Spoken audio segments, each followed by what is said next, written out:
Hi guys, this is a video that is targeted towards VCE English and EAL students, but of course it applies to anyone studying English or any other subject where writing, particularly under timed conditions, is a key part of your assessment.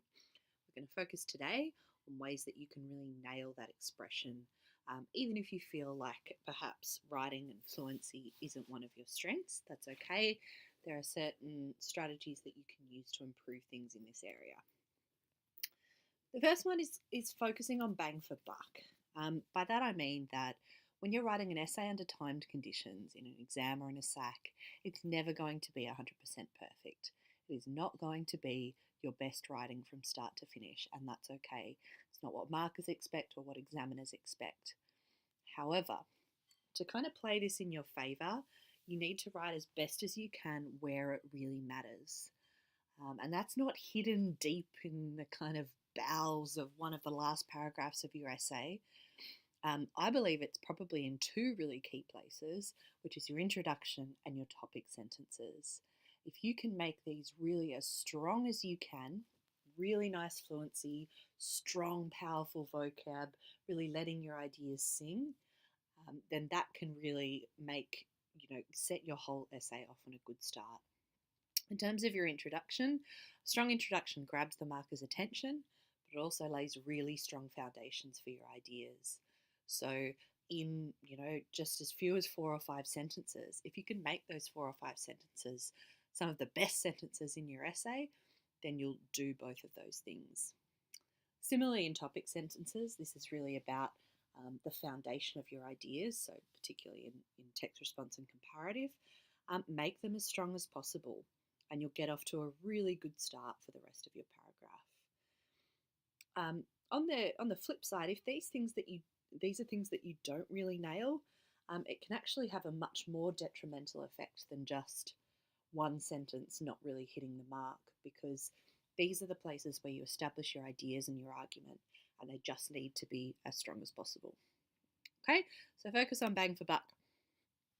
The next one is probably something that every teacher tells you, but it is important. You do need to boost your vocabulary. Now, when I say that for English especially, and I'm talking particularly about text response and comparative here, I don't mean it in a general wishy-washy way. Although advice like, oh, you should read more and you should be reading widely, is fantastic and is certainly true. The average VCE student, and particularly the average Year 12 student, doesn't have a lot of time to read for pleasure or to read outside the confines of their study. So let's be time efficient here. You need to make your vocab text specific. So if you're studying a particular text for text response, you need to think about which specific words, and there will be a limited number of these, are going to be most useful for this text and this task.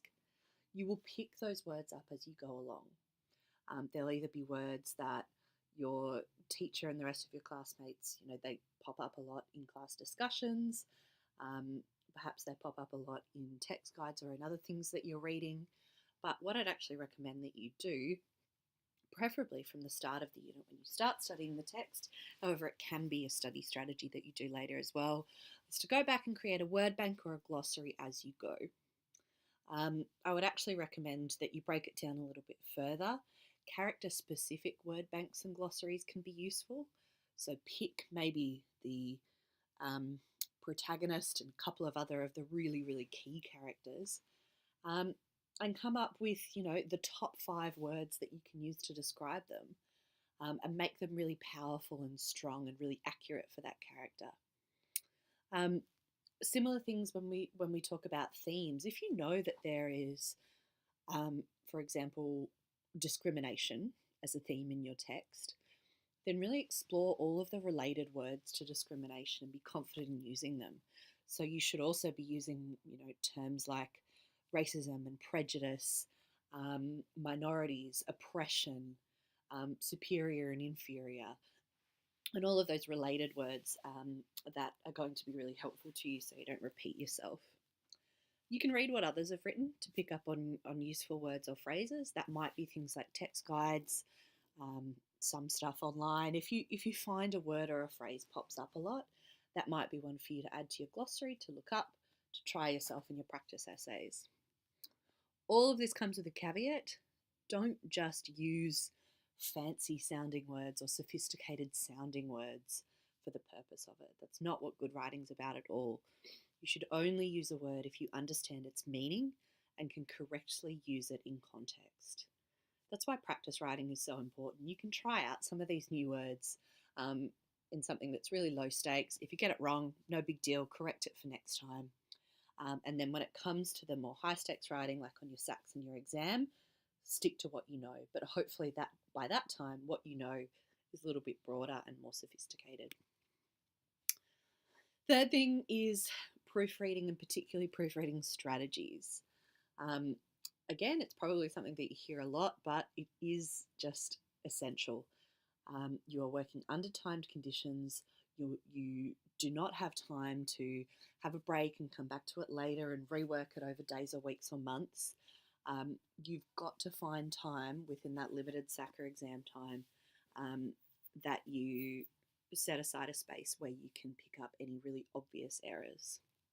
It's absolutely essential, but how you do it is up to you, more or less. You might prefer to do it perhaps at the end of each paragraph, just getting into the habit of doing a quick 1 minute scan back over what you've written while it's really fresh in your mind. Or you might want to build proofreading into your timing strategy.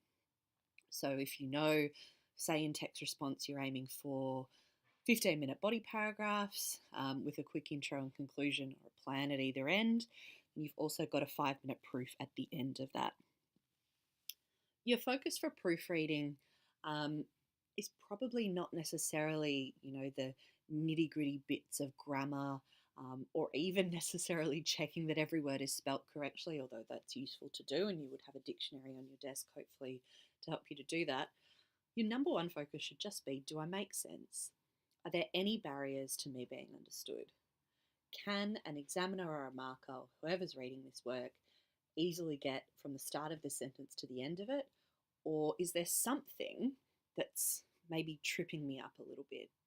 You don't really need to know what that thing is or why it's wrong, but if it doesn't sound right, then that's your key to fixing something up or trying something else.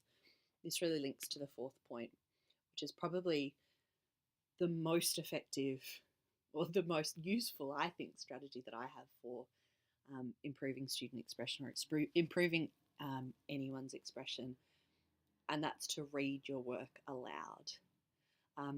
Don't rely on just the kind of skim reading that we do a lot of the time when we read. Actually slow it down a bit and read the words aloud in your head. Obviously, you're not going to be sitting there reading out your essay if you're working under SAT conditions or exam conditions, but get into the habit, even, silently mouth it out if you need to the first couple of times. It is the best checker for the basics of expression, which is really about fluency, that you can find. And it's such a useful skill if you can build up your skills and be confident in doing this. Again, you can do it after every paragraph, you can do it after the whole essay, but what you're looking for is just, does it flow? Can I get to the end of this sentence really easily? Or am I struggling a little bit? Am I tripping over a word or a phrase, or is there a part of a sentence that doesn't quite work? You don't need to know why, just use it to highlight some sections that might not be the most fluent. See if you can quickly rewrite it. Often it might just take a quick punctuation mark, changing a word here or there. They don't need to be big fixes. As you're doing this, one thing that you might pick up is extra long sentences. If you found like you've written, you're 4 lines in and you haven't taken a breath yet, often that's a really quick one to fix for fluency that you can pick up in a read aloud. And splitting a sentence in 2 is another really easy hack for improving your fluency, particularly when your work is being read by overworked and overtired markers. Last one. This is perhaps a slightly more controversial one, and one that you need to take with a grain of salt.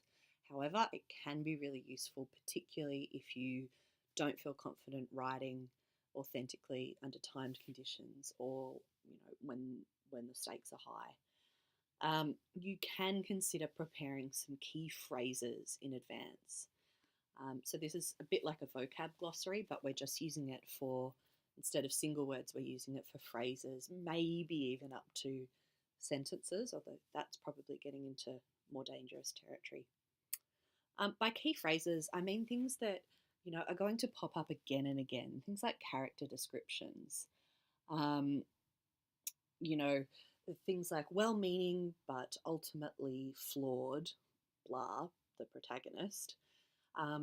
That you find that you're using a lot, and you might find in one of your practice essays that you stumble upon a character description that you really like, that reads really strongly, and you can just jot it down and remember it for next time. Character descriptions can be really helpful. Key events can be another one to kind of just prepare in advance. Those really big plot points that you're likely to use in every essay or every other essay, that where you've embedded the quote really nicely within that as well could be useful. As well as that, as you write, you'll probably, there'll be a couple of places in each practice essay, a couple of ideas or a couple of author's intent statements that you've really nailed. Or maybe it's something that you stumbled upon in a class discussion. And you actually want to make a record of that. This stuff can be really helpful, particularly for students who find English difficult because you feel like, oh, but there's no way that I can prepare for it. It's not like another subject where I can kind of memorize a whole book of notes and then feel more confident. If you are one of those students that feels a bit more confident with perhaps more of a memorization approach, this is one area that you can potentially do that. You need to be really, really careful with this. Any English task, the way that VCE English is designed is around unseen prompts for text response and comparative, which means you've still got to respond authentically to the prompt in front of you, no matter what that prompt is. And you will not have seen that prompt before, and neither will the 40,000 other students sitting that exam.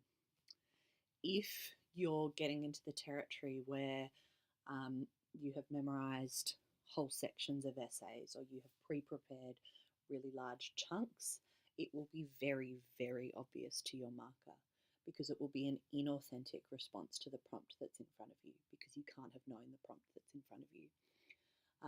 And that can really, your marks can really take a beating from that.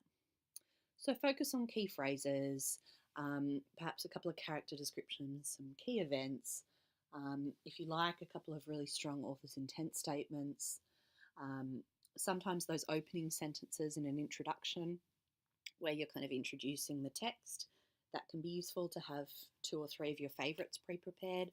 So pick a couple of key ones and do it that way. Okay, those are my 5. I'll make these slides available as well. Good luck with your upcoming Saxon exams.